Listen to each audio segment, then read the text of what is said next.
2013 had its fair share of riots and explosions, with baby and pope manias, financial and economic woes, and of course the obligatory extreme weather. 2013 began with a very big bang. On February 15th, at about 9:20 in the morning, an asteroid exploded over Russia. A social media sensation, it was one of the most watched media events of the year. Explosions were also heard on the streets in cities around Europe as its citizens took to the streets. Essentially, people are pouring into the streets and opposing the government for taking unilateral steps on all matters, ranging from issues like alcohol sales to education. They talk about the fact that this is an area that has one of the highest unemployment rates in Sweden. People are frustrated.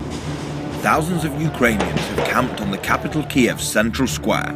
At night, people arm themselves with whatever they can find, wary that riot police may strike. Smoke of a different kind heralded a new pope. At first, people were a little concerned it might not have been white, but then it was definitively puffs of white smoke announcing the new pope. Although, of course, we don't know who it is, and that's going to take quite a few minutes, up to an hour, actually.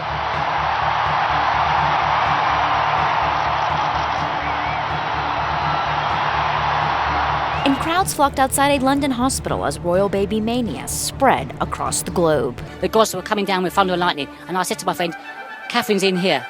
And it turned out to be true. And I was so excited. I'm like a washing machine. I haven't stopped spinning. Another year, another debt bailout. This time, it was Cyprus. Tonight is a good night for Cyprus and the Eurozone. Around me, you'll see a gathering of bank workers, employees who are very concerned that they're going to be losing their jobs. One of the Eurozone's smallest countries brought the crisis back on the front page, although this time, contagion didn't spread. I mean, there's no reason why there should be contagion beyond Cyprus. Cyprus is tiny. The situation in Cyprus is unique. It wasn't all bad news. Equity markets went on a bull run. Japan's stock market is up 47% this year. The Dow up 21%. Germany 17%. Even woebegone Greece is up 31%. And central banks continued to pump cheap money into the markets, while interest rates stayed rock bottom. The Governing Council expects the key ECB interest rates to remain at present or lower levels for an extended period of time. But is there a twist in the tale? As you already know from our statement, the committee decided, starting next month, to modestly reduce the pace at which it is increasing the size of the Federal Reserve's balance sheet. And bank fraud continued to make the news throughout the year. 2013 was the year of market manipulation scandals in the British banking system. First LIBOR, then foreign exchange manipulation. Now gold and silver prices are being investigated by regulators around the world. Europe's corporate sector continued to struggle, although the Eurozone finally came out of recession. The stock market has been on a tear, but that's no thanks to corporate earnings. In fact, analysts have been spending most of 2013 downgrading their profit forecasts. Will next year be the same? A very peculiar scandal hit the region's food chain. Having beef? Nay.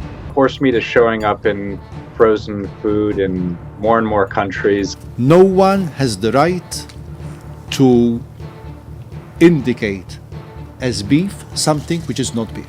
And Europe's battered politicians continued their fight to cling on to power. Berlusconi was written off in the run-up to the Italian elections, but he proved his critics wrong again. But for Berlusconi, it may still not be a happy ending, as an Italian court barred him from public office for 2 years. The German election had its ups. The atmosphere is very positive. Mrs. Merkel herself was just on stage, and she said that although the official results still haven't come through yet, there is every reason to party and every reason to celebrate. And downs. And a major political figure was laid to rest. Breaking news this morning, former British Prime Minister Margaret Thatcher, known as the Iron Lady, has died at the age of 87. And the obligatory extreme weather put large parts of Central Europe underwater.